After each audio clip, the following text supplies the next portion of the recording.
네, 안녕하세요. 도사 이승태TV의 이승태 변호사입니다. 오늘 제가 얘기 드리려고 하는 것은 성공보수 약정, 그러니까 형사사건에서 성공보수 약정을 했을 때 이게 효력이 있느냐, 그 다음에 그리고 이 성공보수를 지급해야 되느냐, 이 두 문제입니다. 근데 여러분들이 아시겠지만 이 사건이 예전에 10년 전에 대법원에서 무효라고 판결을 했어요.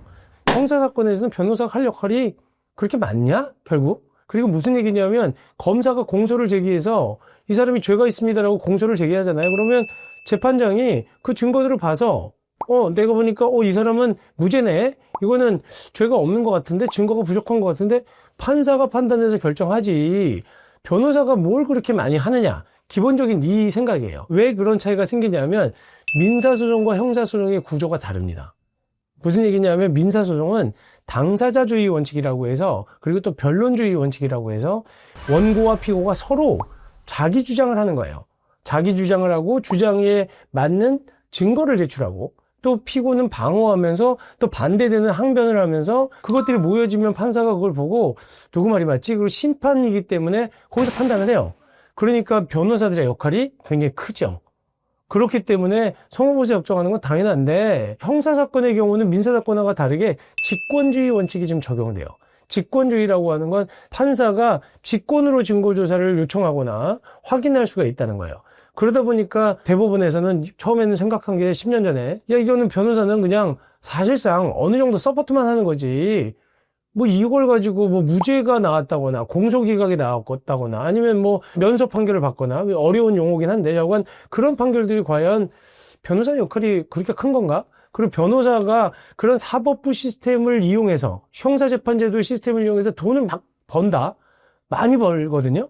왜냐하면 사실은 민사사건의 성공보수보다 형사사건의 성공보수가 굉장히 높은 경우가 많았기 때문에, 그리고 그 당시에 정관예우라든지 또 이 사무장들을 통해서 사건을 유치해서 검사나 그 다음에 또 판사랑 좋지 않은 그런 고리들을 통해서 사건을 수임하는 경우가 많았기 때문에 거기에 이러면 안 된다. 이러면 오히려 이 사법정의를 실현하는 게 방해되는 거 아니냐. 변호사한테 공정성을 줬는데 공정성을 지키도록 하고 그 사법제도를 어느 정도 유지하도록 일조하라고 해놓은 거지, 그 사법제도를 통해서 막대한 돈을 버는 거 문제가 있지 않냐라고 해서 성공보수 약정하지 마라, 이런 얘기가 있었던 거예요.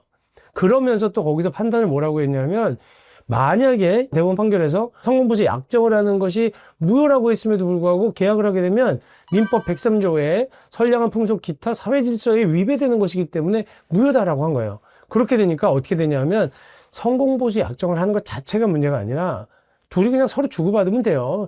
성공보수 약정을 했는데 그래도 돈을 지급했어요. 그러면 상관이 없어요. 근데 안 줬을 때, 난 못 주겠는데 서로 뭔가 기분이 안 좋아져서, 그래서 이거를 법원으로 끌고 갔을 때, 재판으로 끌고 가서 돈 못 주겠습니다라고 하면 안 줘도 된다는 거였어요. 그런데 여기서 또 하나 문제가, 그럼에도 불구하고 계속적으로 성공보수 약정을 해왔단 말이에요, 변호사들이. 그러다 보니까 이걸 갖고 징계 개시 신청을 하기도 했어요. 변협에다가. 성공보수 약정인데 나중에 들어보니까 옛날에 대법원 판결에서 성공보수 약정 못하게 됐는데요? 이렇게 하니까 이 변호사랑 사이가 안 좋아져서 재판하다가 징계를 하는 거예요. 근데 이것만 갖고 약정을 했다는 것만으로 징계를 하지는 않았어요, 대한변협에서. 근데 그렇게 시간이 또 10년이 지나고 났는데 항소심 법원에서 다른 판결을 한 거예요. 1심 법원에서는 지금 대법원 판결, 유지가 되고 있는 대법원 판결처럼 성공보수 약정 무효다라고 판결을 했는데, 항소심에서는 이거 아닌데? 다시 봐야 되는데? 지급해야 되는데? 이렇게 판결한 겁니다. 내용은 뭐냐면, 당연히 변론을 해서 승소를 했는데 성공보수 약정이 3,300만 원이 있었던 거예요, 무죄가 나와서. 그래서 성공보수를 달라고 이제 법인에서, 그러니까 피고인이 성공보수 약정 무효인데 이거 못 주겠는데 라고 한 거예요. 그러니까 1심에서는 당연히 대법원 판결이 있으니까 이거는 103조, 민법 103조 위반이나 선량한 풍속 기타 사회질서를 위배한 것이다 라고 해서 못 주겠다고 했어요. 주지 마라 라고 한 거죠. 그랬더니 항소를 했어요. 그랬더니 서울중앙지방법원 항소부에서 용기 있는 판결이라고 해야 될지 뭐라고 얘기했냐면, 이 모든 사건이 그 여러 가지 형사사건의 형태가 많은데 전부 다 이거를 일률적으로 선량한 풍속 기타 사회질서에 위반된다고 볼 수 있겠느냐, 이거는 아니다. 그래서 이 내용을 조금 구분을 했는데, 보면 형사사건의 성공보수 약정의 성공의 유형은 구속영장의 기각, 보석, 구속 취소, 무죄, 집행유예, 감형, 뭐 아니면 또 불기소 처분 등 여러 가지 구체적 사안에 따라 다양하게 설정될 수가 있기 때문에 일률적으로 이거를 전부 다 선량한 풍속 기타 사회 질서에 위반된다고 볼 수 있겠느냐. 그리고 변호사가 위상이 달라져서 옛날에는 공무원 같은 검사와 판사에 준하는 지위로 생각을 했었는데 지금은 거의 사업가예요, 사업가. 변론하고 돈 받는 사람인데 그 정도까지 과연 이거를 강요할 수 있겠느냐 이런 생각이 좀 들었던 것 같아요. 그리고 구속영장을 기각하는 것 이런 거는 사실은 변호사의 힘이 덜 드는 거예요. 솔직한 얘기로. 왜냐하면 구속영장에 이제 내용을 잘 모르는 상태에서 변론을 잘 해야 되긴 하지만 그래도 구속영장을 청구를 했을 때 기록은 판사가 보고 결정한다고요. 그러다 보니까 이 보석이라든지 구속 취소라든지 이런 부분들에 대해서는 달리 볼 여지가 있는데 무죄 막 재판을 10번 하고 뭐 아니면 무죄 주장을 굉장히 열심히 하고 증인신문을 하고 여러 그 사건에 대한 그 변론 요지를 제출하고 그래서 만약에 승소한 경우에 이런 경우까지 변호사 역할이 없다고 볼 거냐. 그래서 그때 그런 것도 선량한 풍속 기타 사회질서에 위반되는 거예요. 그건 아니지 않냐라고 해서 판결을 했어요. 그러다 보니까 변호사들은 이 판결을 굉장히 변호사 단체도 그렇고 환영하고 있습니다. 근데 또 한편으로는 예전에 대법원 판결이 있는데도 불구하고 그 대법원 판결에 반해서 이렇게 판결이 되느냐? 이런 이제 생각을 갖는 사람도 있습니다.